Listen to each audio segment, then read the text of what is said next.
यह है चंदा दीदी, जो जहानाबाद जिले के मखदूमपुर प्रखंड में टेहटा पंचायत की सीएनआरपी दीदी है और साथ में अनोखी जीविका महिला ग्राम संगठन की स्वास्थ्य उप समिति की सदस्य सरोज दीदी और बबली दीदी भी हैं। ये सभी दीदियां आज अनोखी जीविका महिला ग्राम संगठन की सदस्य गुणवंती दीदी के घर जा रही हैं। उनकी बहू मीना की बेटी मुन्नी अभी 6 महीने की हुई है। ये सभी उनको बच्चे के पूरक आहार के बारे में परामर्श देने जा रही हैं। प्रणाम दीदी।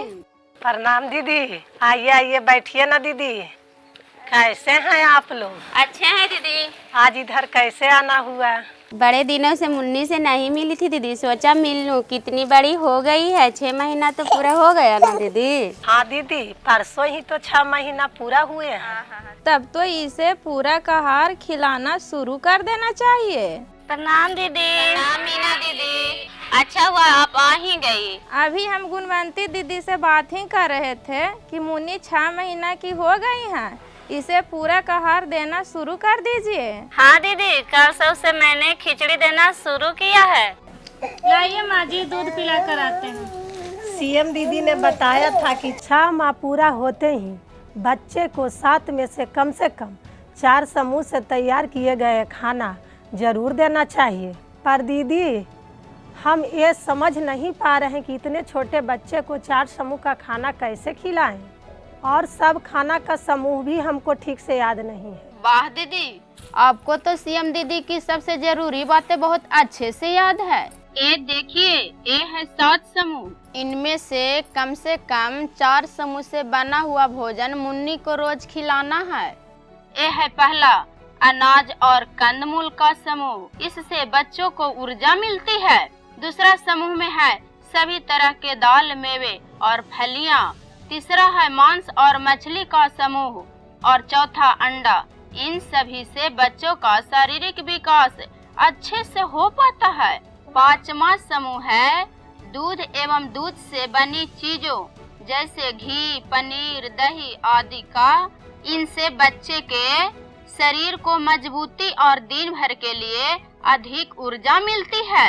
6ठा समूह है हरे पत्तेदार साग, सब्जियों और लाल या पीले फल और सब्जियों जैसे गाजर, कोहरा, पपीता आदि। एवं 7वां समूह है अन्य मौसमी फल एवं सब्जियों का।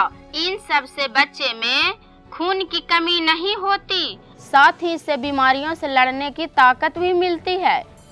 ये आप रखिए, इससे आपको खाद्य समूह को याद रखने में आसानी होगी। पर दीदी, इनमें से रोज 4 समूह का खाना कैसे खिला पाएंगे? क्या मुन्नी खा पाएगी? बहुत ही आसान है। आप चावल, दाल, कोई भी हरी सब्जी जैसे मटर या बीन्स या गाजर मिलाकर खिचड़ी भी बना सकते हैं और खिलाने से पहले ऊपर से 1 चम्मच घी मिला दें। बताइए कितने समूह हुए? चावल 1, दाल 2, सब्जी 3, घी 4। इस तरह 4 के 4 समूह हो गए। आप बताइए मुकेश भैया, क्या इनमें से कोई ऐसे चीज हैं जो घर में नहीं है? ये सब तो घर में रहता ही है दीदी। यही सब से तो रोज सबके लिए खाना बनता है। ये तो और आसानी से मुन्नी के लिए बन सकता है। या फिर सूजी में गुड़, मूंगफली और दूध मिलाकर मीठा हलवा भी बना सकते हैं। अरे दीदी, आपने तो हमारी बड़ी परेशानी दूर कर दी।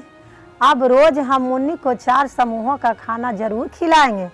पर दीदी, दिन भर में मुन्नी को कितना खाना खिलाएंगे? अभी से मुन्नी के 8 महीना होने तक पाव भर की कटोरी से आधी कटोरी दिन भर में 2 बार खिलाएं और 9 से 11 महीना तक पाव भर की कटोरी से आधी कटोरी दिन भर में कम से कम 3 बार जरूर खिलाएं। और इसके बाद 2 साल तक पूरी कटोरी दिन भर में कम से कम 3 बार जरूर खिलाएं। दीदी, साथ में कम से कम 2 साल तक स्तनपान भी करवाते रहना जरूरी है। जी दीदी, सीएम दीदी ने भी बताया था कि मुन्नी को पूरा आहार देने के साथ साथ 2 साल कम से कम स्तनपान भी करवाना है। अब तो आप लोग मुन्नी को पूरा आहार खिलाएंगे ना दीदी? जी दीदी, हम मुन्नी को रोज कम से कम पाव भर कटोरी से आधी कटोरी दिन भर में 2 बार जरूर खिलाएंगे। और कम से कम 4 समूहों से बना हुआ खाना जरूर खिलाएंगे दीदी। बहुत बढ़िया है दीदी, अब हम लोग चलते हैं। ठीक है दीदी, प्रणाम दीदी। प्रणाम दीदी। प्रणाम दीदी। प्रणाम दीदी। प्रणाम दीदी। प्रणाम दीदी। अभी आप लोगों ने देखा कि किस प्रकार सीएनआरपी और स्वास्थ्य उप समिति की दीदियों ने मीना दीदी और उनके परिवार को परामर्श कौशल अर्थात 6 ना के सभी चरणों का इस्तेमाल करके बच्चे को 6 माह पूरा होते ही पूरक आहार खिलाने की सलाह दी और इन व्यवहारों को अपनाने के लिए परिवार को सहमत भी किया। 6 ना यानी 6 बातें जो गृह भ्रमण के दौरान जरूर करना है। पहला ना, अभिवादन करना, जैसा कि उन्होंने पहले सभी को प्रणाम किया। दूसरा ना, पूछना, फिर मुन्नी का हालचाल और उसके खान पान के बारे में पूछा।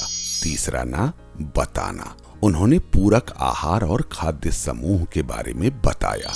चौथा ना, मदद करना, जब गुणवंती दीदी ने कहा कि खाद्य समूह याद नहीं है तो खाद्य समूहों को समझाया और खाद्य समूह की एक रसीद भी दी जिससे उन्हें याद रखने में आसानी हो। 5वां ना, विस्तार से समझाना, उन्होंने पूरक आहार और खाद्य समूह के फायदे के बारे में विस्तार से बताया।